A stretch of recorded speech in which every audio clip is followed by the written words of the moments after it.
Bab 741 Perdebatan. Lou Ziping mengemukakan argumennya dengan agresif. Meskipun apa yang dikatakannya hanyalah klise yang sering digunakan untuk menyerang pengobatan tradisional Tiongkok, Qin Haodong tetap merasa sangat sulit untuk membantahnya secara langsung. Lagi pula, teori pengobatan tradisional Tiongkok, termasuk Yin dan Yang, Meridian, dan Qi, tidak dapat diletakkan di atas meja. Jadi, teori tersebut tidak meyakinkan seperti teori pengobatan Barat.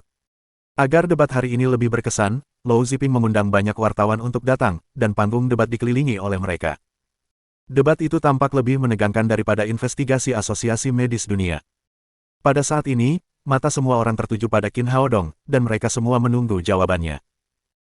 Qin Haodong menatap Lou Ziping sambil tersenyum dan bertanya dengan tenang, "Tuan Lou, saya dengar Anda adalah seorang sarjana terkenal dan memiliki pemahaman mendalam tentang penelitian ilmiah, benarkah?" "Tentu saja, saya selalu percaya pada sains." Lou Ziping menjulurkan dagunya ke depan dan memberi mereka senyuman kemenangan. Qin Haodong berkata, "Kalau begitu, saya ingin bertanya kepada Anda, berapa suhu matahari dan berapa jarak bumi ke matahari?" Lou Ziping adalah seorang profesor yang selalu menganggap dirinya sebagai juru bicara sains, jadi dia menjawab tanpa ragu, suhu permukaan matahari adalah 5.500 derajat Celcius, suhu inti sekitar 20 juta derajat Celcius, dan jaraknya dari bumi adalah 149,6 juta kilometer. Ia menyebutkan angka-angka ini dan merasa bangga pada dirinya sendiri. Tidak semua orang dapat mengingat data ini dengan jelas. Qin Haodong tersenyum dan bertanya, "Profesor Lou, apakah Anda mengukur suhu dan jaraknya sendiri, atau apakah Anda merasakannya atau melihatnya dengan mata kepala sendiri?" "Dengan baik." Lou Ziping tercengang dan berkata, "Apa yang kamu bicarakan? Semua data ilmiah ini diperkirakan oleh para ilmuwan. Dia pasti akan terbakar menjadi abu jika dia mencoba mengukur suhu matahari." "Perkiraan, Anda tidak percaya pada pengobatan tradisional Tiongkok karena Anda tidak dapat melihat komponennya dengan mata Anda, namun, bagaimana Anda bisa yakin dengan perkiraan ini?" Lou Ziping terdiam. Ia menjilat bibirnya yang kering dan berkata, "Tuan Qin, benda-benda ini terlalu jauh dari kita, dan mereka tidak dapat membuktikan apapun." "Baiklah, kalau begitu, saya punya pertanyaan lain untuk Anda, apakah Anda pernah melihat kakek buyut Anda?" "Tentu saja tidak." Qin Haodong berkata, "Karena kamu belum pernah melihatnya, bukankah seharusnya kamu mempertanyakan keberadaannya? Menurut teorimu, apa yang kamu lihat itu nyata dan ilmiah?"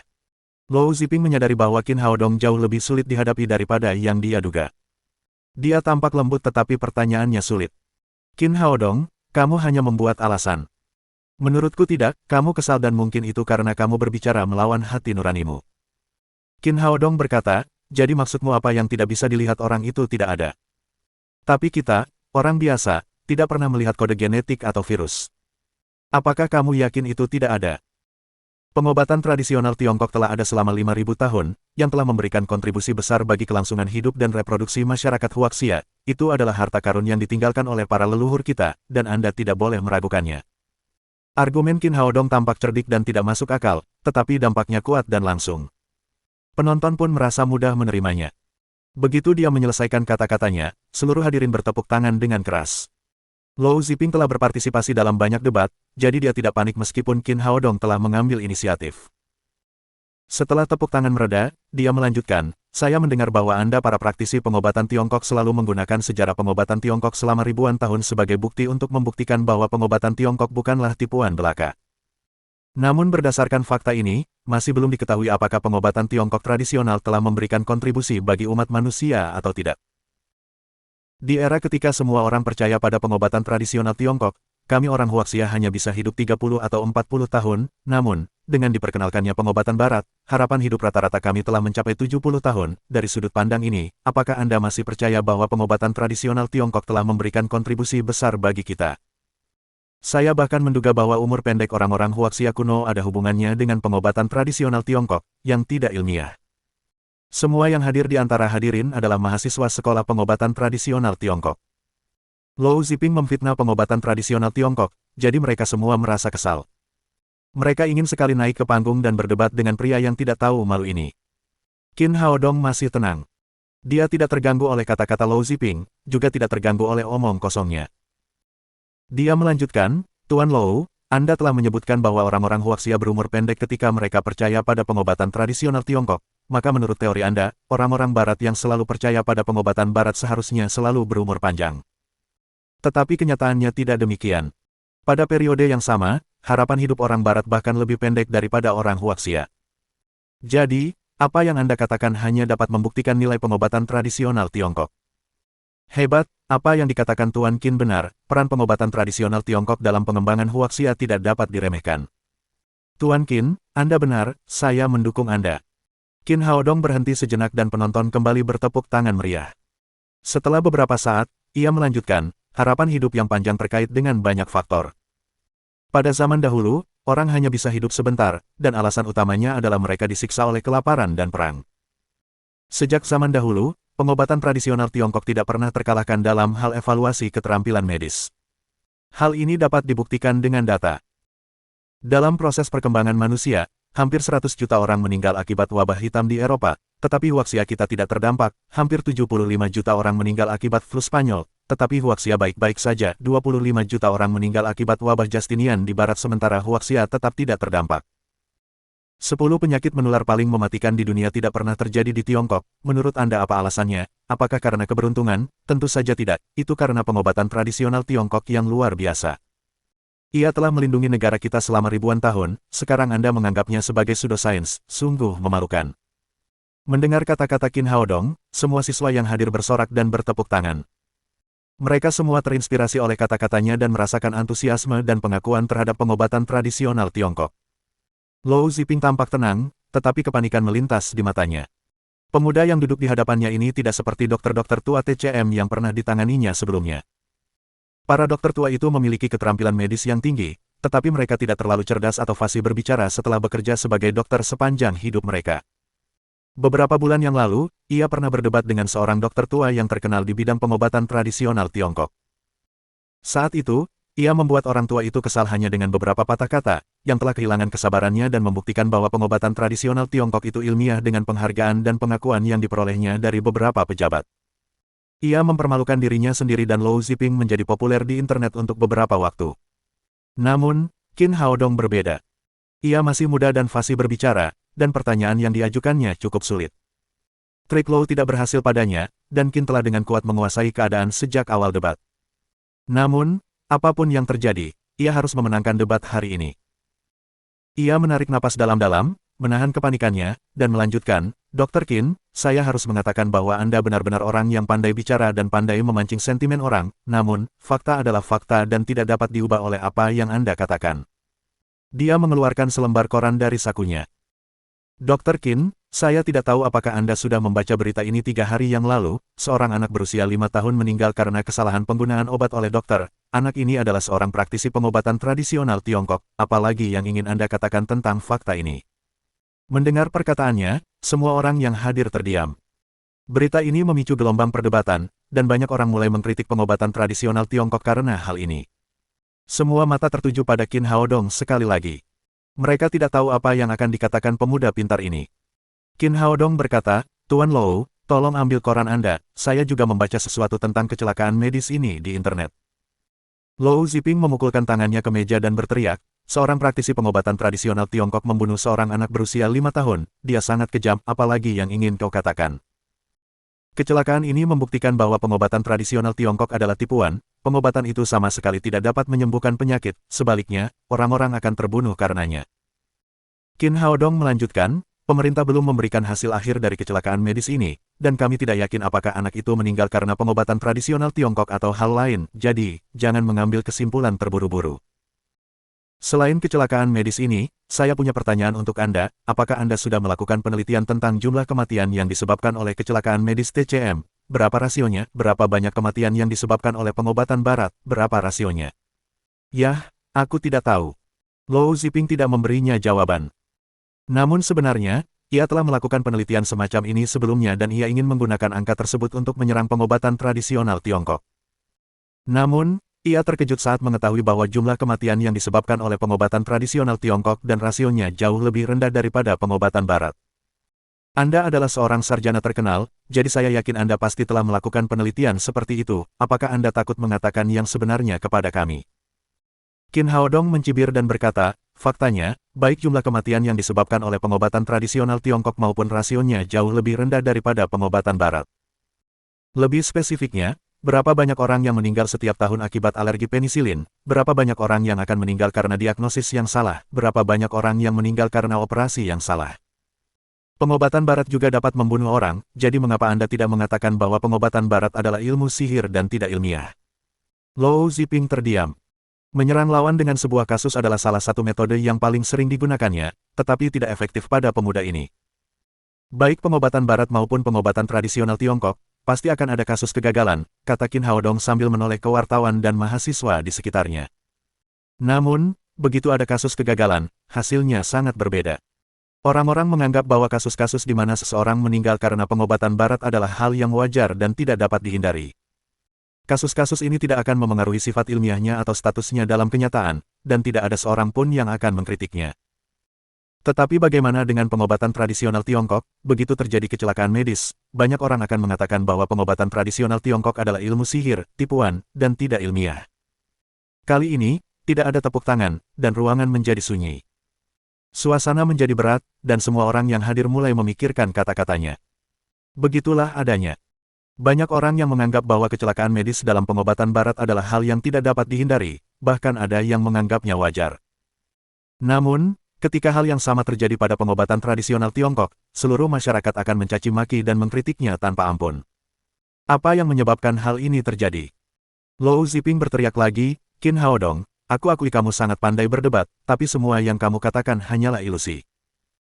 Yin dan Yang serta meridian tidak dapat dilihat, dan apa yang baru saja Anda katakan adalah sama, mereka hanya ada dalam pikiran Anda, dan satu-satunya hal yang dapat Anda lakukan adalah menipu massa dengan ide-ide ini sama sekali tidak ilmiah dan tidak akan bertahan lama. Orang ini adalah anjing yang dibesarkan oleh perusahaan barat dan bekerja untuk uang, dia sama sekali tidak memiliki apa yang disebut semangat ilmiah. Memikirkan hal ini, Qin Haodong juga kehilangan minat untuk berdebat dengannya. Dia mencibir dan berkata, maksudmu apa yang tidak bisa kamu lihat itu tidak ilmiah? Lou Ziping berteriak histeris, tentu saja, pengobatan tradisional Tiongkok selalu bersifat ilusi, Anda dan orang-orang seperti Anda yang mengarangnya untuk menipu kita, itu adalah contoh pseudosains. Bab 742 itu tidak ilmiah. Sejak awal perdebatan, dia sudah dalam posisi yang kurang menguntungkan.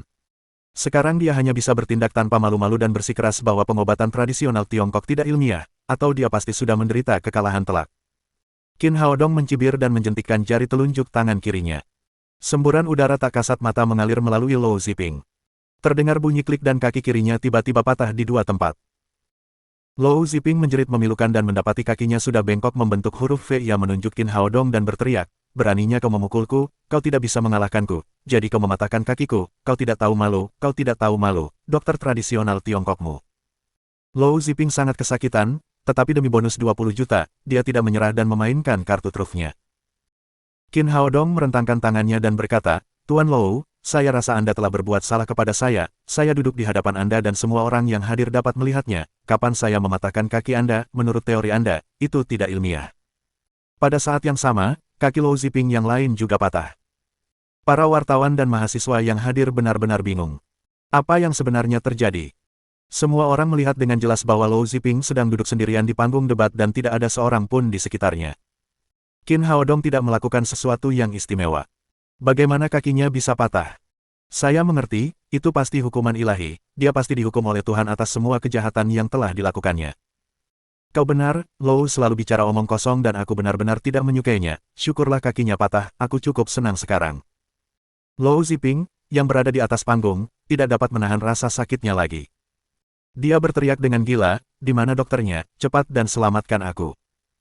Melihat perdebatan yang tiba-tiba berubah menjadi lelucon, Wan Taisong yang duduk di antara para penonton berkata kepada dua dokter di sebelahnya, bahwa dia pergi dan kirim dia ke rumah sakit pusat. Mendengar bahwa ia akan dikirim ke rumah sakit pusat yang jaraknya puluhan kilometer, Lou Ziping langsung protes, kita berada di perguruan tinggi pengobatan tradisional Tiongkok dan pasti ada praktisi pengobatan Tiongkok di sini, cepat dan perbaiki kakiku, aku akan mati kesakitan. Wan Taisong mencibir, Tuan Lou, Anda baru saja mengatakan bahwa pengobatan tradisional Tiongkok adalah ilmu sihir dan tidak ilmiah. Bagaimana kami bisa mengobati Anda? Bagaimana jika kami tidak sengaja membunuh Anda? Kami, praktisi pengobatan Tiongkok, tidak bisa disalahkan. Kemudian dia melambaikan tangannya dan dua staf medis dari perguruan tinggi membawa tandu ke panggung debat dan membawa Lou Ziping pergi. Salah satu pihak dalam debat tersebut terluka dan debat pun hampir berakhir. Para wartawan menyingkirkan kamera mereka dan para mahasiswa yang hadir juga sudah bersiap untuk pergi. Tunggu sebentar. Pada saat ini, Qin Haodong menghentikan mereka. Di bawah tatapan terkejut mereka, dia mengeluarkan remote control dan menyalakan layar besar di tempat tersebut. Layar besar menyala dan semua orang melihat klip video. Klip video itu tidak terlalu panjang durasinya, sekitar 1 menit atau lebih dan memperlihatkan panggilan video antara Lou Ziping dan Mora. Setelah menonton klip video tersebut, semua orang yang hadir langsung mengerti apa yang telah terjadi. Mereka semua merasa sangat marah terhadap perilaku Lou. Ternyata Lou Ziping, yang selama ini menganggap dirinya sebagai pengawal ilmiah, sebenarnya adalah antek orang barat. Ia terlibat dalam perdebatan hari ini untuk memperebutkan bonus 20 juta. Kemudian, Qin Haodong menunjukkan informasi yang dipilihnya tadi malam di layar lebar, mengungkap semua hal buruk yang telah dilakukan Lou Ziping selama beberapa tahun terakhir.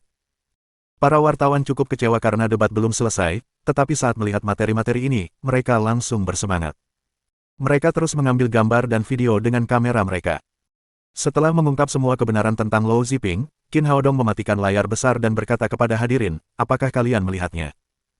Sejujurnya, saya juga merasa tertekan ketika melihat materi-materi ini karena kami para praktisi pengobatan Tiongkok sedang berjuang dalam situasi yang sulit. Ini adalah debat ketiga saya tentang pengobatan tradisional Tiongkok. Yang pertama adalah di forum pertukaran antara Tiongkok dan Jepang. Saat itu, Jepang mengklaim bahwa mereka mempelajari keterampilan medis dari orang-orang Tiongkok kami, tetapi sekarang mereka lebih kuat dari kami dan praktik pengobatan tradisional Tiongkok di Tiongkok telah menurun. Yang kedua diadakan di Shanghai Medical College, pihak lainnya adalah para dokter Koryo. Mereka mengatakan bahwa pengobatan tradisional Tiongkok berasal dari Koryo karena pengobatan tradisional Tiongkok telah menurun dan tidak sejaya pengobatan Koryo. Ini adalah debat ketiga saya dan pihak lainnya adalah penduduk asli Huaxia yang mati-matian berusaha memfitnah pengobatan tradisional Tiongkok. Dia adalah seorang pengkhianat yang bekerja untuk negara lain.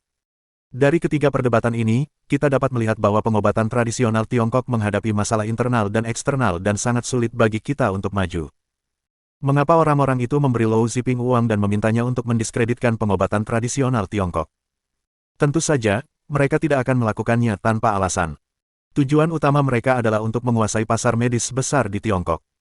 Jika kita mengurangi konsumsi obat tradisional Tiongkok, kita akan terpaksa membeli lebih banyak obat barat dan orang-orang ini tentu saja akan meraup untung tak terbatas.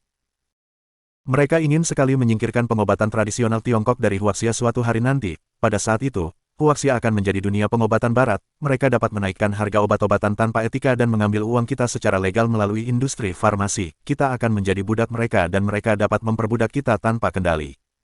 Faktanya, tidak ada pemenang dalam debat hari ini. Ini sebenarnya peringatan bagi kita. Sebagai praktisi pengobatan Tiongkok, saya berharap mulai hari ini, kita semua akan mendukung keterampilan medis kita. Jangan percaya pada rumor karena mereka yang berada di baliknya memiliki motif tersembunyi. Hanya dengan mengembangkan pengobatan tradisional Tiongkok, kita dapat menyelamatkan lebih banyak rekan senegara dan menjalani kehidupan yang lebih baik. Tuan Qin, Anda benar, kami ada di pihak Anda. Pengobatan tradisional Tiongkok adalah inti dari budaya kita, hiduplah pengobatan tradisional Tiongkok, kami semua mendukung praktisi pengobatan Tiongkok. Ayo, Tuan Qin, kami semua mendukung pengobatan tradisional Tiongkok karena kami orang Huaxia. Antusiasme massa sangat tinggi dan semua orang bersorak untuk Qin Haodong dan pengobatan tradisional Tiongkok. Pada saat yang sama, setelah menonton siaran langsung, semua netizen mulai mengutuk Lou Ziping. Semua 10 juta penggemarnya telah berbalik melawannya dan mulai mengutuk pengkhianat ini. Polisi juga mengambil tindakan. Berdasarkan informasi yang diberikan oleh Qin Haodong, mereka membawa Lou Ziping ke pengadilan. Sejauh ini, perdebatan tentang pengobatan tradisional Tiongkok berakhir dengan sukses dengan kemenangan TCM dan Qin Haodong juga menjadi pahlawan seluruh perguruan tinggi kedokteran kekaisaran dan pahlawan ribuan orang Huaxia. Setelah perdebatan, Qin Haodong memberikan pelajaran lain dan kemudian meninggalkan sekolah kedokteran kekaisaran. Dia datang ke klinik Suhui dan mereka berdua makan siang sederhana dan kemudian bekerja sama untuk merawat pasien di sore hari. Setiap kali ia muncul di depan umum, ia akan menggunakan ilusi untuk sedikit mengubah wajahnya, sehingga tidak seorang pun menyadari bahwa dokter muda ini adalah pahlawan pengobatan tradisional Tiongkok di internet. Semua orang berbaris untuk mendapatkan perawatan dengan tertib. Sekitar pukul 2, semua pasien sudah pergi dan seorang pria parubaya berusia 40-an masuk. Pria ini berpakaian sederhana dan tampak seperti orang pinggiran kota yang jujur. Ia tampak seperti petani pada umumnya. Dia masuk ke dalam sambil menenteng tas kanvas di tangannya dan berkata, siapa pemilik klinik ini? Su Hui baru saja lulus kuliah dan tidak mengenal trik-trik kotor yang dilakukan oleh para penipu di masyarakat. Saat melihat pakaian pria itu, dia langsung memiliki kesan yang baik tentangnya. Dia bertanya, apakah kamu ingin ke dokter? Pria parubaya itu berkata, Anda bos di sini, saya di sini bukan untuk menemui dokter. Su Hui berkata dengan heran, lalu apa yang bisa aku lakukan untukmu? Nona, saya berasal dari timur laut dan saya mengumpulkan tanaman herbal untuk mencari nafkah. Beberapa hari yang lalu, saya menemukan ginseng berusia ratusan tahun. Saya pikir dokter di kampung halaman saya mungkin akan salah mengira itu sebagai tanaman herbal biasa, jadi saya datang ke sini untuk mencoba peruntungan. Bisakah Anda melihat dan memberitahu saya berapa harganya? Tidak masalah jika Anda tidak menginginkannya. Saya hanya ingin Anda memperkirakan harganya. Anda dapat melihat bahwa saya tidak berpendidikan tinggi dan saya takut ditipu. Pria parubaya itu mengeluarkan tas kain merah sambil berbicara. Qin Haodong telah mengamati pria ini dalam diam. Dia telah menyadari bahwa ada sesuatu yang mencurigakan pada pria ini. Meskipun dia tampak cukup jujur, ada sedikit kelicikan di matanya. Su Hui tidak dapat menemukannya, tetapi Qin Haodong tidak tertipu oleh penampilannya. Pria ini tidak akan menimbulkan banyak masalah jika Qin tinggal di sini bersama Su Hui. Benarkah, ginseng berusia ratusan tahun, aku membutuhkannya sekarang. Kalau itu benar-benar ginseng berusia ratusan tahun, aku bisa menawar dengan harga yang pantas. Sambil berbicara, dia mengambil kain merah itu dan membukanya dengan hati-hati. Ada sesuatu yang mirip dengan ginseng di dalamnya dan tampak hampir sama dengan ginseng. Su Hui dibesarkan oleh Su Hongbo dan pernah melihat beberapa ginseng berusia ratusan tahun. Jadi, dia pandai mengidentifikasi bahan obat. Dia memegang ginseng berusia 100 tahun, dan pertama-tama memeriksa warnanya dengan saksama dan menciumnya.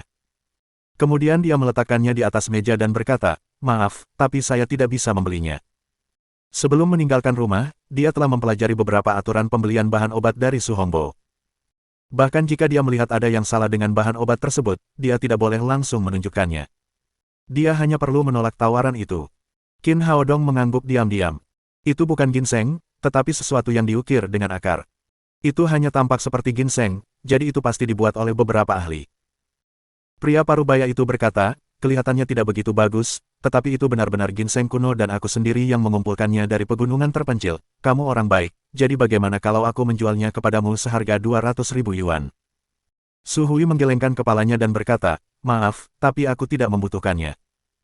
Jangan lakukan itu, aku akan sangat merepotkan jika datang ke sini. Baiklah, aku bisa mengurangi harganya, bagaimana kalau 150.000 yuan?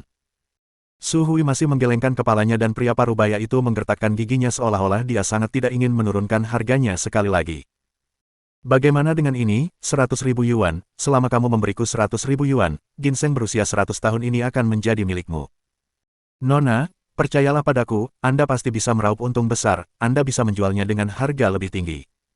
Maaf, tapi sebaiknya Anda menjualnya ke orang lain. Kemudian Su Hui membungkus ginseng yang diukir dari akar dan menyerahkannya kembali kepada pria parubaya itu. Pria parubaya itu menyadari bahwa Su Hui sudah melihat bahwa ini palsu. Wajahnya langsung muram. Lupakan saja, aku akan menjualnya ke orang lain, aku pasti bisa mendapatkan harga yang lebih tinggi. Kemudian dia membuka tas kain itu lagi dan berpura-pura memeriksa ginsengnya. Tiba-tiba dia berteriak dengan ekspresi berlebihan, mana ginsengku, itu bukan ginsengku. Dia meletakkan tas kainnya, menunjuk Su Hui dan berteriak, gadis kecil, aku pikir kamu orang baik, tapi mengapa kamu mengambil ginsengku yang berusia 100 tahun, berikan padaku, atau aku tidak akan membiarkanmu pergi hari ini. Su Hui awalnya terkejut, lalu berkata dengan cemas, aku sama sekali tidak menyentuh ginsengmu, bagaimana mungkin aku bisa diam-diam meminumnya, lagi pula, itu sama sekali bukan ginseng, itu palsu. Omong kosong, kau menggertakku karena aku seorang petani dari pegunungan terpencil, aku sendiri yang memetik ginseng itu, bagaimana mungkin itu palsu? Mendengar keributan itu, semua pasien yang baru saja keluar dari klinik dan orang-orang yang lewat pun berdatangan. Pria parubaya itu langsung menangis melihat orang-orang itu. Bab 743 mendapatkan 1 juta yuan. Tolong bantu saya datang dari timur laut, saya menemukan ginseng berusia ratusan tahun ini di pegunungan terpencil dan ingin menjualnya untuk membayar biaya sekolah anak saya. Namun, gadis pintar ini menggantinya dan mengatakan bahwa ginseng saya palsu, percayakah Anda? Pria parubaya itu bertingkah seperti aktor profesional dan menangis terseduh-seduh. Kau yakin, gadis itu terlihat lembut dan pendiam, bagaimana mungkin dia bisa begitu tidak jujur? Menurutku tidak, Dr. Su adalah orang baik, bagaimana mungkin dia melakukan ini? Tapi, tahukah kau, kucing menyembunyikan cakarnya. Lihat pria ini. Dia menangis dengan sangat sedih. Aku lebih suka mempercayainya. Para penonton semuanya berbisik pelan dan Su Hui membantah dengan cemas, "Tidak, aku tidak menyentuh ginsengnya, itu palsu." Namun, betapapun ia berusaha membela diri, para penonton tertipu oleh pria parubaya yang tampak jujur itu. Sebagian besar memilih untuk mempercayainya dan menuduh Su Hui sebagai orang jahat yang telah mengambil ginseng milik pria itu. Pria itu menangis, "Saya tidak peduli. Anda harus memberi saya 200.000 yuan hari ini, atau saya akan bunuh diri di sini." Qin Haodong tersenyum dingin padanya. Orang ini benar-benar berbakat. Dia gagal menipu Su Hui, jadi dia mencoba memerasnya sekarang. Su Hui hendak mengatakan sesuatu ketika Qin Haodong mendorongnya ke belakangnya. Dia mengambil tas merah itu dan memeriksanya. Kemudian dia berkata kepada pria parubaya itu, "Bro, kamu pasti salah lihat, ini ginsengmu yang berusia 100 tahun, kapan dia menggantinya?" "Bagaimana dengan ini? Ginsengmu terlihat cukup bagus dan menurutku harganya cukup mahal, jadi aku akan membelinya seharga 200.000 yuan." Mendengar Qin Haodong hendak membeli ginseng tersebut, pria parubaya itu langsung tersenyum dan berkata, "Ya, Anda benar, ini ginseng saya yang berusia 100 tahun, ginseng ini akan menjadi milik Anda jika Anda memberi saya 200.000 yuan." Ketika mendengar bahwa Qin Haodong ingin membeli ginseng, Su Hui segera menarik lengan bajunya dan mencoba menghentikannya. "Haodong, kita tidak bisa membeli ini, pria ini pembohong dan ginsengnya palsu." Namun Qin Haodong cukup keras kepala, "Bagaimana mungkin? Ini pasti ginseng berusia 100 tahun dan 200.000 yuan benar-benar harga yang murah." Pria parubaya itu menjadi tenang dan berkata kepada Qin Haodong, "Anak muda, bisakah kamu benar-benar membuat keputusan akhir?" Dia adalah seorang penipu profesional dan sudah mengetahui situasi dasarnya. Dia sangat menyadari bahwa Su Hui adalah bos di sini. Qin Haodong melihat keraguan di dalam hatinya dan berkata, "Jangan khawatir, klinik ini bukan milikku, tetapi Su Hui adalah pacarku, jadi aku yang bisa membuat keputusan akhir." Su Hui hendak mengatakan sesuatu, tetapi ketika mendengar kekasihnya itu mengatakan bahwa dia adalah pacarnya, wajahnya memerah dan langsung dipenuhi rasa bahagia. Dia bahkan tidak peduli apakah ginseng itu asli atau tidak. Dia bertekad untuk membeli ginseng itu meskipun palsu. Pokoknya, dia mampu membeli 200.000 yuan dan itu akan membuat Qin Haodong senang. Wajah pria parubaya itu berseri-seri setelah mendengar kata-kata Qin Haodong, "Kau benar-benar pemuda yang jujur dengan mata yang terlatih. Berikan aku uangnya dan ini milikmu." Su Hui berkata, "Saya punya kartu di sini, mari kita transfer uangnya." Qin Haodong berkata, tidak usah repot-repot menggunakan kartu itu, kita punya uang tunai di sini, bukan?" Kemudian dia berbalik dan membuka sebuah lemari. Di balik penutup pintunya, dia mengeluarkan 2 berkas uang kertas dari cincin penyimpanannya dan memberikannya kepada lelaki parubaya itu. "Coba lihat, setiap bundel berisi 100.000 yuan, jadi totalnya 200.000 yuan. Pria parubaya itu sangat gembira saat melihat 2 bundel uang kertas itu. Ia langsung memegang uang itu di tangannya. Sebenarnya, ia telah menipu orang lain sejak lama, tetapi baru kali ini ia menghasilkan uang secepat itu. "Anak muda, saya akan mengambil uangnya dan transaksinya sudah selesai, saya akan pergi." Kemudian dia berbalik dan pergi. Qin Haodong mengambil ginseng palsu itu lagi dan berkata, "Lain kali jika kamu menemukan bahan medis yang berharga seperti itu, silakan datang kepadaku. Kesepakatan sudah selesai sekarang, jadi saya bisa mengatakan yang sebenarnya. Beberapa hari yang lalu, ginseng berusia 100 tahun yang bahkan lebih kecil dari milik Anda dijual seharga 3 juta yuan, jadi ginseng Anda setidaknya bernilai 5 juta yuan." Dia melakukan keterampilan manipulasi pikiran sambil berbicara kepada pria parubaya itu untuk membuatnya percaya bahwa ginseng palsu ini sebenarnya adalah harta karun, yang pastinya bernilai lebih dari 5 juta yuan. Dia pasti menyesal menjualnya dengan harga 200.000 yuan. Setelah memasuki alam jiwa baru lahir, ia menjadi lebih baik dalam melakukan keterampilan memanipulasi pikiran dan dapat memengaruhi pikiran orang lain. Senyum lelaki parubaya itu lenyap seketika dan dia merasa sangat menyesal. Qin Haodong menggunakan ilusi pada ginseng palsu dan semua penonton juga percaya bahwa ini benar-benar ginseng berusia 100 tahun. "Silakan lihat, saya tidak menyangka akan membeli harta karun dengan harga semurah itu hari ini. Pernahkah Anda melihat ginseng berusia ratusan tahun? Lihat warnanya, ukurannya, dan akarnya, ini jelas ginseng langka yang tumbuh di pegunungan terpencil." Mendengar perkataannya, para penonton pun mulai memeriksa ginseng itu dengan saksama. Seorang pria parubaya berusia 50-an berkata, "Anak muda, saya juga menjalankan bisnis obat-obatan sebelumnya dan melihat beberapa bahan medis yang berharga, namun sejujurnya, tidak ada satupun yang dapat dibandingkan dengan ginseng Anda. Anda benar-benar menghasilkan banyak uang hari ini." Yang lain juga menggemakan kata-kata pria parubaya itu pasti ginseng berusia 100 tahun.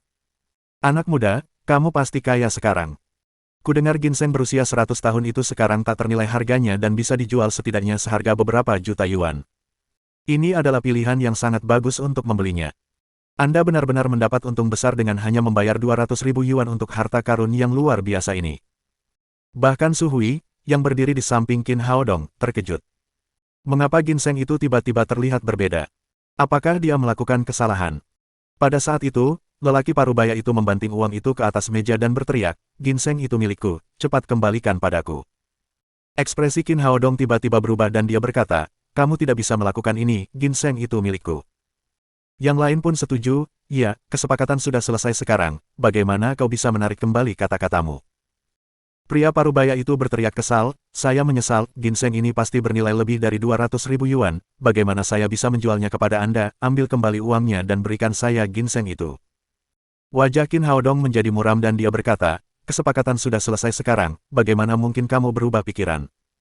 Ada begitu banyak orang di sini yang menonton dan mereka dapat membuktikan bahwa kamu telah menjual ginseng itu kepadaku. Wajah lelaki setengah baya itu memerah dan dia berteriak, baiklah, aku bisa membelinya, jual ginseng itu padaku sekarang. Mengapa aku harus menjual harta yang baru saja kumiliki? Karena ini ginsengku dan kau harus menjualnya padaku, atau aku akan bunuh diri di sini. Pria parubaya itu bertindak tanpa malu sekali lagi, tetapi tujuannya benar-benar sebaliknya. Kali ini dia ingin membeli ginseng palsu ini. Qin Haodong berpura-pura ketakutan dan berkata, tolong, jangan lakukan itu. Hanya keharmonisan yang dapat mendatangkan kekayaan. Baiklah, tenanglah dan aku akan menjualnya kepadamu. Tapi harganya pasti lebih mahal, ginseng itu harganya paling tidak 5 juta yuan, jadi kamu harus memberiku 2 juta. Pria parubaya itu berkata, 2 juta yuan, aku tidak punya uang sebanyak itu, aku bisa memberimu 1 juta dan kau harus memberikan ginseng itu kepadaku. 1 juta tidak apa-apa, tunai atau kartu kredit. Tentu saja kartu kredit. Siapa yang selalu membawa uang sebanyak itu? Baiklah, ini nomor kartu kreditku. Qin Haodong memberinya kartu bank Su Hui. Pria parubaya itu mengeluarkan ponselnya dan mulai mentransfer uang. Dia sangat cepat seolah-olah dia takut Qin Haodong akan menarik kembali kata-katanya.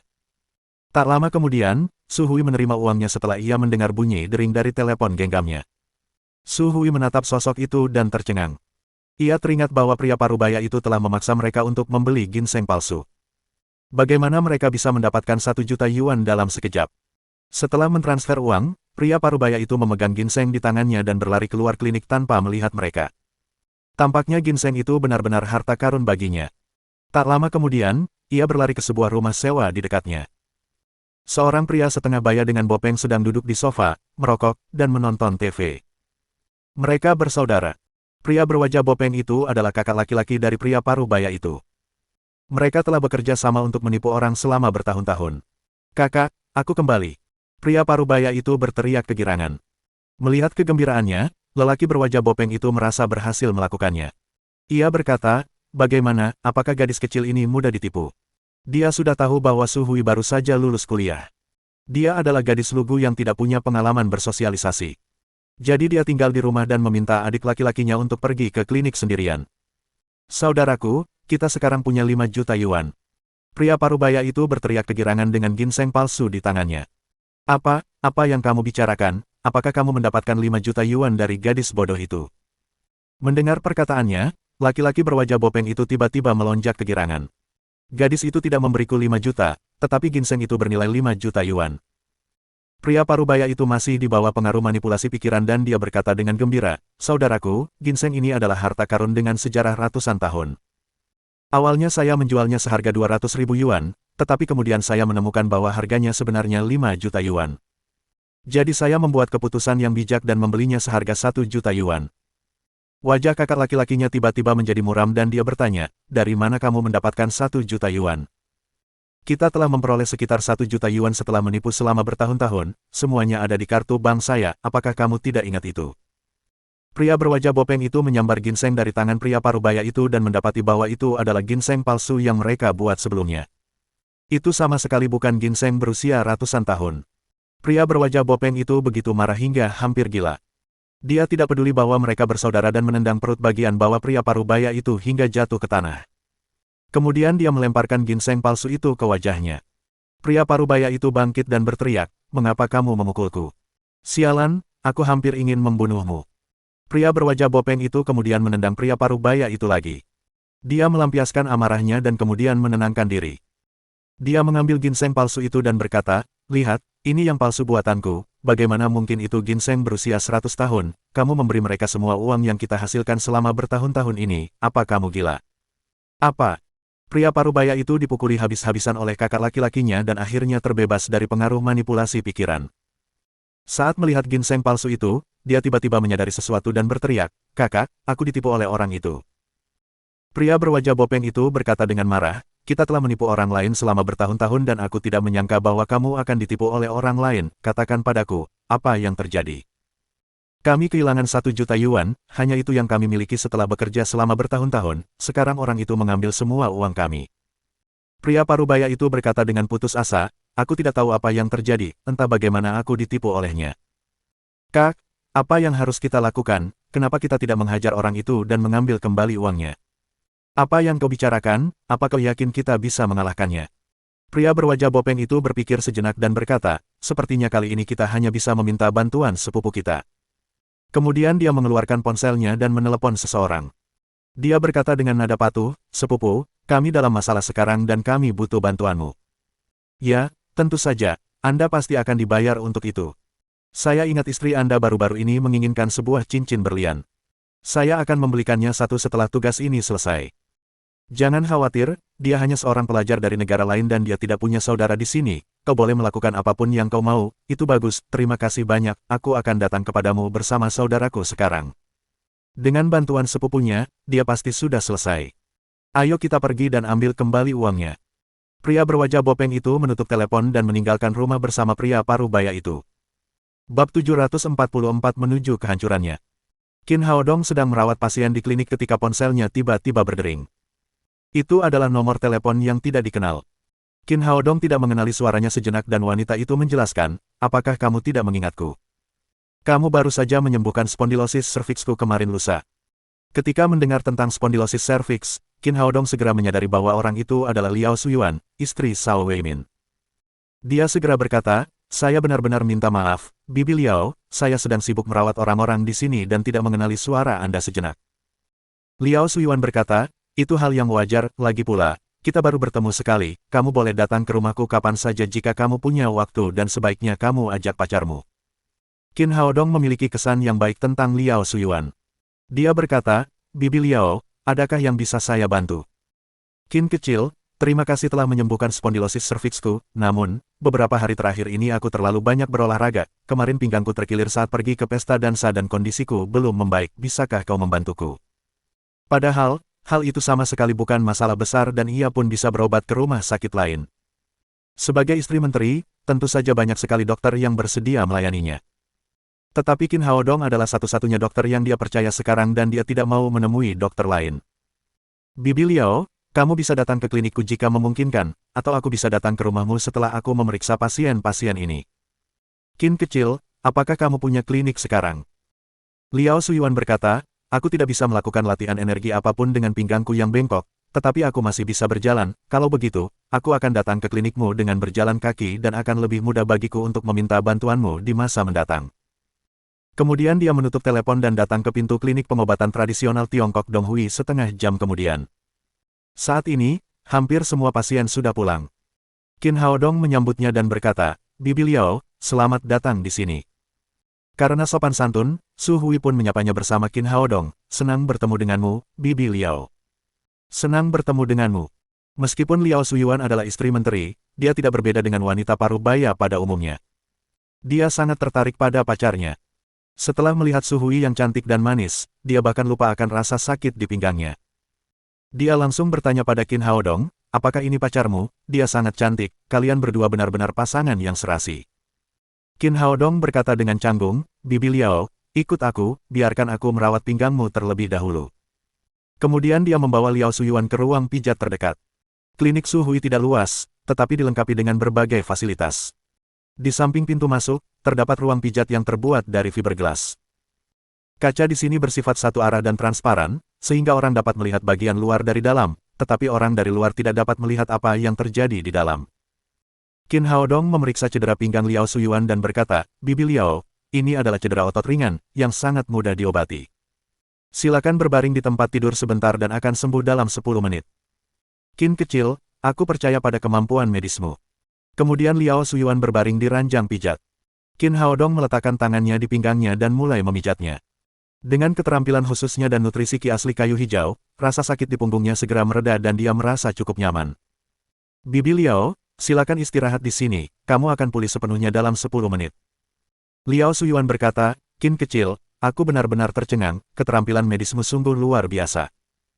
Su Hui sedang merawat pasien di luar ketika seorang pria parubaya berseragam tiba-tiba muncul di pintu, diikuti oleh seorang pria berwajah bopeng dan pria yang baru saja memberi mereka 1 juta yuan. Hatinya hancur. Meskipun dia tidak memiliki banyak pengalaman sosial, dia tetap menyadari bahwa mereka sekarang dalam masalah. Pria berseragam itu masuk dan bertanya, siapa bosnya di sini? Su Hui berdiri dan berkata, saya bosnya, apa masalahnya? Pria berseragam itu berkata, saya Qiu Yutang, Kepala Bagian Inspeksi Biro Sanitasi, seseorang baru saja melaporkan bahwa Anda menjual obat palsu, jadi saya datang ke sini untuk memeriksanya. Ini adalah pertama kalinya bagi Su Hui mengalami hal seperti itu dan dia kehilangan kata-kata. Apa yang terjadi? Saya yang bertanggung jawab di sini. Qin Haodong keluar dari ruang pijat dan menghampiri mereka. Sepupu, tidak Ketua Qiu, ini orang yang menipu kita sebesar 1 juta yuan. Saat melihat Qin Haodong, pria parubaya itu langsung mengenalinya. Qiu Yutang meliriknya dan mengira dia hanyalah seorang pemuda yang tidak bersalah dan tidak menganggapnya serius. Dia berkata dengan arogan, benarkah? Apakah kamu baru saja menipu korban ini sebesar 1 juta yuan? Qin Haodong tersenyum dan berkata, Tuan, Anda pasti bercanda, kami adalah dokter, bagaimana kami bisa menipu pasien? Sekarang kau tertangkap membawa barang jarahan. Beraninya kau menolak mengakui kesalahanmu. Qiu Yutang mengeluarkan ginseng palsu dari tasnya dan melemparkannya ke atas meja, ini buktinya. Qin Haodong melihat ginseng itu dan berkata sambil tersenyum, Tuan, Anda benar, saya menjual ginseng itu kepadanya, tetapi itu adalah kesepakatan yang adil dan saya tidak berbohong kepadanya. Qiu Yutang berkata, tapi ginseng itu palsu, kamu menjualnya seharga 1 juta yuan, bukankah itu penipuan? Qin Haodong berkata dengan tenang, tetapi Tuan, dia membawa ginseng itu ke sini dan mengatakan bahwa itu adalah harta karun berusia seabad, dia juga menyebutkan bahwa dia menemukannya di pegunungan terpencil, bagaimana mungkin itu palsu? Jika itu benar-benar palsu, kamu harus menangkapnya, bukan aku. Qiu Yutang sedikit bingung. Ginseng palsu itu milik sepupunya dan tidak ada hubungannya dengan pemuda ini meskipun itu palsu. Setelah bekerja di biro kebersihan selama bertahun-tahun, ini adalah pertama kalinya dia menjumpai hal aneh seperti itu. Qin Haodong tersenyum dan berkata, Tuan, saya awalnya membayar 200.000 yuan, tetapi dia bersikeras untuk membelinya kembali, dia bahkan mengancam akan bunuh diri jika saya tidak setuju, jadi saya tidak punya pilihan selain menjualnya lagi kepadanya, kapan saya menipunya? Para pasien menjadi saksi mata transaksi tersebut. Mereka segera datang untuk memberikan kesaksian bagi Qin Haodong. Ya, kami melihatnya dengan mata kepala sendiri. Pria parubaya itu membawa ginseng itu ke sini dan itu tidak ada hubungannya dengan Dr. Qin, tidak peduli apakah itu palsu atau tidak. Kami dapat bersaksi bahwa dia bersikeras membeli ginseng ini kembali pada saat itu, dia mengatakan bahwa dia akan bunuh diri di klinik jika Dr. Qin tidak setuju, mengapa dia kembali, dia benar-benar tidak tahu malu. Baiklah, diam. Qiu Yutang tidak dapat membantah mereka, jadi dia berteriak dengan marah dan mencoba membungkam mereka, dengan menggunakan otoritasnya. Karena pemuda ini tidak memiliki latar belakang keluarga di sini, dia dapat melakukan apapun yang dia inginkan. Dia tidak percaya bahwa orang luar akan berani melawan saat ditangkap. Pada saat yang sama, pria berwajah bopeng dan pria parubaya itu berubah menjadi ganas. Mereka mengulurkan tangan dan dengan sengaja memperlihatkan gagang belati yang menonjol dari ikat pinggang mereka. Saat melihat belati, para pasien langsung terdiam dan melangkah mundur. Mereka hanyalah pasien yang datang ke sini untuk menemui dokter. Mudah untuk memberikan keadilan bagi Qin, tetapi tidak ada gunanya jika mereka mati karenanya. Qiu Yutang berkata kepada Qin Haodong, saya tidak peduli apakah Anda menipunya atau tidak, ini adalah klinik dan Anda harus bertanggung jawab terhadap pasien dan pelanggan Anda, cepatlah dan ambil kembali ginseng Anda, selain itu, berikan mereka 1,2 juta yuan. Su Hui berkata, Tuan, apa yang Anda bicarakan, kita bisa memberi mereka 1 juta yuan, tetapi mengapa kita masih perlu membayar tambahan 200.000 yuan? Qiu Yutang berkata, dia menjual ginseng itu kepadamu seharga 200.000 yuan, apakah kamu tidak mengingatnya? Su Hui berkata, kita tidak menginginkan ginseng itu sekarang, bisakah kita mengembalikan ginseng itu dan membayar mereka 1 juta yuan? Qiu Yutang berkata, tidak bisa, ginseng itu sudah dijual kepadamu, kamu tidak bisa mengembalikannya sesuka hati. Meskipun Qin sudah menyadari bahwa Qiu Yutang bekerja sama dengan saudara-saudaranya, dia masih terkejut dengan kelancangan Qiu Yutang. Dia mendengus sambil tertawa, Tuan, Anda sangat aneh. Mereka dapat mengembalikan ginseng, tetapi mengapa kita tidak dapat melakukannya? Qiu Yutang menegang mendengar kata-katanya lalu berkata, kalian adalah pedagang dan harus memiliki reputasi baik, kalian harus menerimanya karena pelanggan kalian ingin mengembalikan barangnya. Namun, orang ini hanyalah petani biasa, jadi kalian tidak diizinkan mengembalikan ginseng itu kepadanya. Qin Haodong berkata, kami tidak setuju, itu tidak masuk akal. Su Hui berkata, kita bisa memberi mereka 1 juta yuan, tapi kelebihan 200.000 yuan itu bukan miliknya. Qiu Yutang sangat ingin membelikan cincin berlian untuk istrinya dengan uang 200.000 yuan, jadi dia langsung membelalakan matanya dan berkata dengan nada tegas, lakukan saja apa yang aku katakan, apakah kamu masih ingin menjalankan klinik di sini? Apakah menurutmu kamu punya keputusan akhir mengenai apakah mereka bisa menjalankan klinik di sini? Liao Suyuan sudah mendengar seluruh ceritanya. Dia tidak bisa menahan amarahnya lagi dan keluar dari ruang pijat. Qiu Yutang menoleh ke belakang dan melihat Liao Suyuan. Meskipun dia bekerja di Kementerian Kesehatan, dia hanyalah seorang pejabat rendahan dan bahkan tidak mengenalnya. Dia mengira Liao hanyalah pasien biasa di sini. Jadi dia berteriak, itu bukan urusanmu, minggir. Liao Suyuan langsung kesal. Dia belum pernah dipermalukan di depan umum seperti ini sebelumnya. Apa yang kau bicarakan, beraninya kau berbicara seperti itu padaku. Saya katakan bahwa saya dari bagian inspeksi Biro Sanitasi dan saya di sini untuk menegakkan hukum. Berhentilah mencampuri urusan resmi, atau saya akan menangkap Anda. Mendengar kata-katanya yang tidak sopan, Liao Suyuan gemetar karena sangat marah. Dia menunjuk hidungnya dan berteriak, kamu dari Biro Sanitasi, bukan, kamu ingin menangkapku, bukan, tunggu saja dan lihat. Kemudian dia mengeluarkan ponselnya dan menelepon Yang Haizeng, Direktur Biro Sanitasi. Pak Tuayang, dimanapun kamu berada sekarang, datang saja ke klinik pengobatan tradisional Tiongkok Donghui dalam waktu 5 menit. Yang Haizeng sedang sibuk dengan urusan resmi bersama sopirnya dan dia cukup heran setelah mendengar kata-kata Liao Suyuan. Dia belum pernah melihat istri menteri itu kehilangan kesabarannya sebelumnya. Dia bertanya-tanya apa yang telah terjadi padanya. Namun, apapun yang terjadi, ia harus segera sampai di sana. Ia berkata kepada pengemudi, cepat putar balik, kita harus pergi ke klinik pengobatan tradisional Tiongkok Donghui dalam waktu 5 menit cepatlah. Liao Suyuan masih marah setelah menutup telepon. Dia menelepon orang lain, sepupu, aku di klinik pengobatan tradisional Tiongkok Donghui, seseorang berkata bahwa dia akan menangkapku, cepat ke sini. Qiu Yutang memperhatikan Liao Suyuan menelepon dan mencibir, kau meminta bantuan seseorang, bukan, apa kau pikir aku akan takut padamu, aku akan menunggu di sini dan melihat siapa yang bisa membantumu. Qin Haodong menggelengkan kepalanya tanpa suara. Dia belum pernah melihat orang sebodoh itu yang sedang menuju kehancurannya. Dia menyalahgunakan kekuasaannya dan pamer kepada istri menteri. Sepertinya orang ini pasti akan dipecat. Liao Suyuan mencibir dan berkata, kalau begitu mari kita tunggu dan lihat apakah kamu masih bisa bahagia nanti. Ha. Qiu Yutang tertawa terbahak-bahak, apa yang bisa kau lakukan padaku, bisakah kau memecatku? Dia cukup akrab dengan pejabat lain di Biro Kebersihan, itulah sebabnya dia bisa dipromosikan ke posisi saat ini. Salah satu wakil direktur adalah kenalannya, jadi dia bahkan tidak menganggap serius wanita ini. Lalu dia menarik kursi dan duduk. Setelah beberapa saat, dia melihat jam tangannya dan berkata, wanita jalang, sudah 5 menit. Di mana pembantumu? Bab 745 aku milikmu. Yang Haizeng menerima telepon dari Liao Suyuan dan bergegas menghampiri. Ia berjalan ke klinik dan sebelum sempat berkata apa-apa, ia mendengar bawahannya memanggil Liao Suyuan, jalang. Yang Haizeng sangat ketakutan hingga dia terpeleset dan hampir jatuh ke tanah. Beraninya dia menyebut istri menteri jalang. Apa yang sedang dia pikirkan? Keduanya dalam masalah sekarang. Qiu Yutang tengah duduk di sana dengan ekspresi puas diri, ketika seorang pria tiba-tiba terhuyung masuk. Qiu hendak kehilangan kesabarannya, tetapi dia tiba-tiba menyadari bahwa pria itu adalah direktur utamanya. Direktur Yang, apakah Anda baik-baik saja? Dia segera melompat dari tempat duduknya dan menghentikan Yang Haizeng agar tidak jatuh. Menjauhlah dariku. Yang Haizeng hampir gila. Dia mungkin akan meninju telinganya jika tidak ada orang di sekitar mereka. Dia menyingkirkan Qiu Yutang dan mendatangi Liao Suyuan. Dia bertanya dengan sangat malu, saudari Liao, aku di sini, apa yang terjadi? Qiu Yutang benar-benar tercengang. Dia tidak menyangka bahwa wanita yang berdiri di depannya benar-benar memanggil direktur utamanya. Siapa dia? Mengapa dia begitu berkuasa? Wajah Liao Suyuan berubah pucat pasi karena sangat marah. Dia berkata kepada Yang Haizeng, saya ingat Menteri Sao selalu meminta Anda untuk menegakkan hukum dengan cara yang beradab dan jelas, apa yang salah dengan bawahan Anda? Dia suka berkata kasar dan menyalahgunakan wewenangnya, dia tidak ada bedanya dengan bandit biasa, kamu tidak kompeten sebagai direktur. Mendengar kata-katanya, Yang Haizeng dan Qiu Yutang keduanya takut.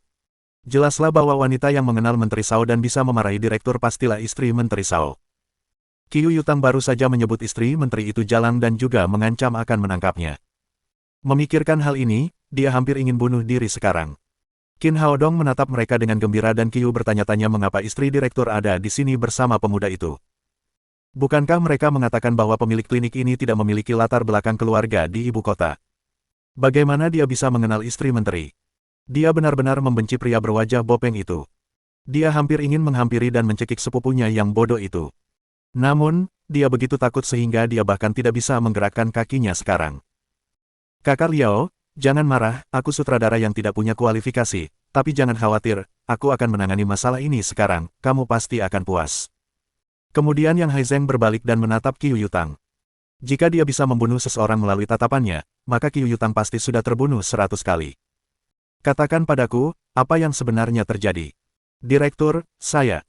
Qiu Yutang yang tadinya sangat sombong, sekarang tergagap parah dan dia bahkan tidak bisa mengucapkan satu kalimat lengkap pun.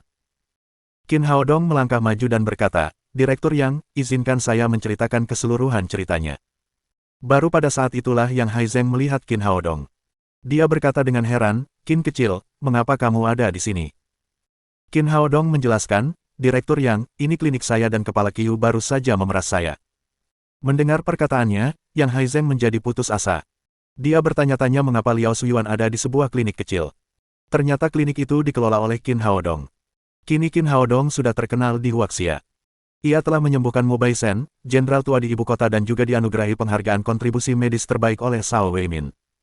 Ia juga merupakan Presiden Kehormatan Asosiasi Medis Dunia dan orang bijak medis yang dikenal luas. Namun, orang hebat seperti itu telah diperas oleh bawahannya. Saat memikirkan hal ini, Yang Haizeng hampir ingin membunuh Qiu Yutang. Sutradara Yang. Qin Haodong memberitahu Direktur Yang apa yang telah terjadi dan kemudian berkata, Direktur Yang, saya tidak begitu memahami peraturan di Biro Sanitasi, jadi saya tidak yakin apakah apa yang dikatakan Kepala Qiu benar-benar masuk akal. Jika itu aturannya, saya akan membayarnya 120 juta yuan sekarang juga. Tidak, kamu tidak perlu membayarnya. Yang Haizeng berteriak marah pada Qiu Yutang, mengapa kamu menyalahgunakan wewenangmu, kamu dipecat. Mendengar perkataannya, Qiu Yutang tiba-tiba jatuh terduduk. Ia mengira akan diturunkan jabatannya, tetapi ia tidak menyangka Yang Haizeng akan memecatnya. Hukuman itu terlalu berat baginya. Pria berwajah bopeng dan pria parubaya berdiri di belakangnya. Melihat pemandangan ini, wajah mereka juga menjadi pucat pasi. Mereka tidak menyangka bahwa klinik kecil ini akan begitu berpengaruh dan sepupu mereka akan langsung dipecat hari ini. Dia tidak bisa lagi memberi mereka dukungan apapun. Namun untunglah, orang ini adalah anggota dinas kebersihan dan mereka berada di luar yurisdiksinya. Kalau tidak, mereka berdua mungkin juga akan dijebloskan ke penjara. Namun, saat itu, mereka mendengar suara sirine. 2 mobil polisi berhenti di depan klinik. 4 polisi berseragam melompat keluar dari mobil dan melangkah menuju klinik. Sepupu, apa yang terjadi, siapa yang ingin menangkapmu? Sambil berbicara, polisi setengah baya terkemuka mendatangi Liao Suyuan. Dia adalah Tan Suguang, Direktur Biro Keamanan Publik Kota Timur, sekaligus sepupu Liao Suyuan. Mendengar bahwa Liao Suyuan telah diganggu di daerahnya, dia segera datang bersama beberapa polisi. Liao Suyuan menunjuk Qiu Yutang dan saudara-saudaranya, itu mereka datang ke sini dengan ginseng palsu untuk menipu kita dan juga mengancam akan menangkapku. Melihat polisi juga sudah ada di sana, si pria berwajah bopeng dan saudaranya tidak bisa lagi tenang. Mereka langsung berbalik dan berusaha melarikan diri. Semuanya terjadi begitu tiba-tiba. Ketika Tan Suguang dan anak buahnya menyadari apa yang sedang terjadi, kedua bersaudara itu sudah berada lebih dari 10 meter dari mereka. Qin Haodong mencibir. Tidak mungkin bagi mereka untuk melarikan diri dengan Qin Haodong berdiri di sini. Diam-diam ia mengulurkan 2 jarinya dan menjentikannya pelan, lalu embusan angin melewati kedua lelaki itu. Lelaki berwajah bopeng itu dan saudaranya sibuk berusaha melarikan diri, tetapi tiba-tiba lutut mereka menjadi lemas dan mereka berdua terjatuh ke tanah. Mereka berlari sangat cepat, sehingga mereka terjatuh dengan keras ke tanah. Ketika mereka bangun, polisi yang dibawa oleh Tan Suguang bergegas menghampiri dan memborgol mereka tanpa ragu-ragu. Tan Suguang melambaikan tangannya dan berkata, bahwa mereka kembali ke kantor polisi. Qin Haodong menunjuk Qiu Yutang yang duduk di tanah dan berkata, Tuan, saya pikir pria ini juga salah satu dari mereka. Tan Suguang belum pernah bertemu Qin Haodong sebelumnya. Melihat Qiu Yutang mengenakan seragam dinas kebersihan, dia menatap Yang Haizeng dengan malu dan tidak tahu apakah dia harus mengikuti perintah pemuda itu. Mereka bekerja di kota yang sama dan dengan demikian cukup akrab satu sama lain. Yang Haizeng berkata, Direktur Tan, lakukan saja apa yang dikatakan Dr. Qin, orang ini telah dipecat dan dia bukan lagi anggota biro sanitasi kami. Tan Suguang melambaikan tangannya dan meminta dua polisi untuk mengawal Qiu Yutang ke dalam mobil polisi. Semuanya sudah berakhir sekarang dan Liao Suyuan juga sudah tenang. Dia menarik lengan baju Tan Suguang dan berkata, Suguang, izinkan aku memperkenalkan pemuda ini kepadamu, ini Dr. Qin dan dia menyembuhkan spondilosis serviksku. Tan Suguang telah mendengar tentang kisah Qin Haodong dari Liao Suyuan. Ketika dia mendengar bahwa pemuda di depannya adalah seorang sage medis yang terkenal, dia segera mengulurkan tangannya dan berkata, Dr. Qin, Anda benar-benar seorang pemuda yang menjanjikan, saya pernah mendengar tentang Anda sebelumnya, saya merasa terhormat bertemu dengan Anda hari ini. Meskipun pria ini adalah Direktur Biro Keamanan Publik, dia tetap menunjukkan rasa hormat yang besar kepada Qin Haodong. Bagaimanapun, pemuda ini adalah dokter yang hebat dan dia mungkin membutuhkan bantuannya jika dia atau keluarganya sakit suatu hari nanti. Jadi dia sangat antusias dan tidak berpura-pura. Direktur Tan, senang bertemu dengan Anda. Qin Haodong berjabat tangan dengan Tan Suguang dengan sopan. Liao Suyuan berkata, Suguang, Pak Tua Yang, ini klinik Little Qin, tolong bantu dia jika dia membutuhkannya. Tan Suguang dan Yang Haizeng berjanji, Anda dapat yakin bahwa bisnis Dr. Qin akan menjadi prioritas utama kami pasti akan menawarkan bantuan jika dia membutuhkannya. Mereka duduk dan mengobrol sebentar lalu pergi satu persatu. Para pasien juga pergi, jadi sekarang hanya ada Qin Haodong dan Su Hui di klinik.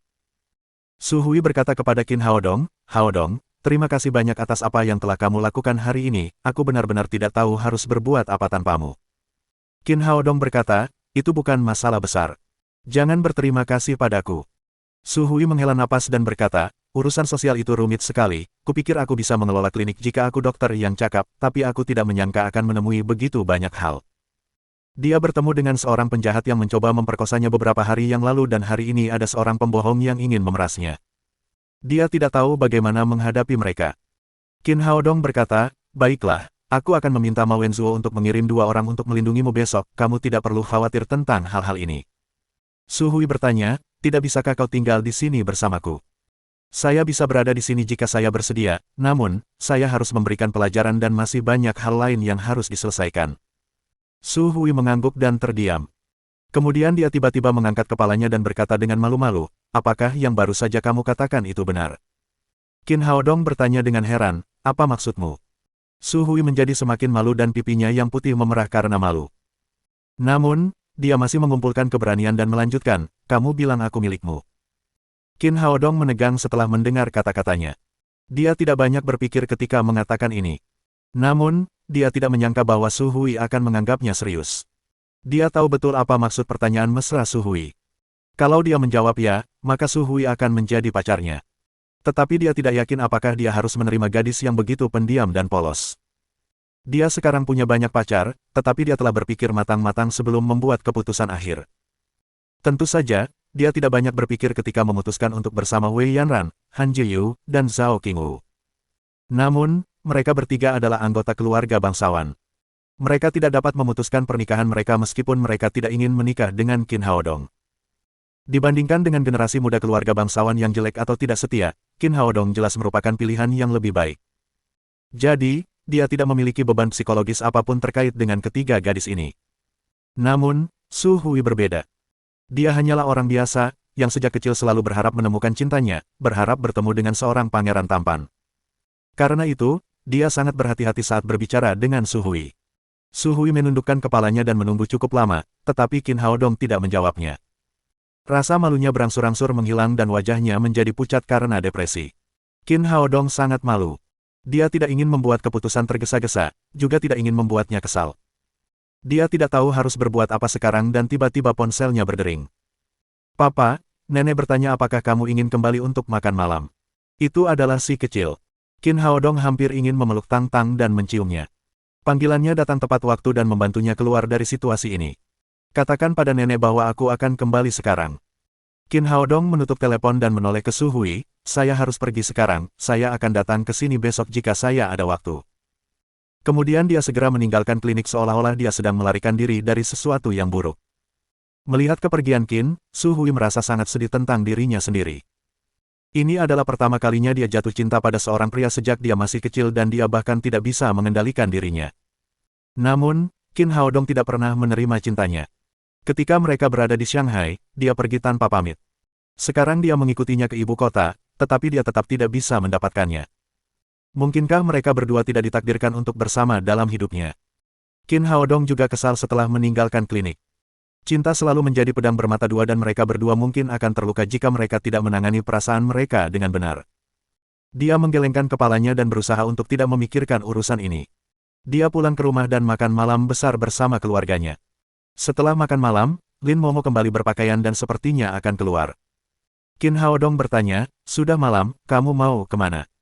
Mohon dukungan dari omom ante-ante sekalian, buat subscribe atau sarekan novel Mimin ke Facebook kalian, agar channel Mimin bisa terus berkembang. Oleh karena itu, Mimin bisa lebih semangat untuk up novel seru lainnya ke depannya.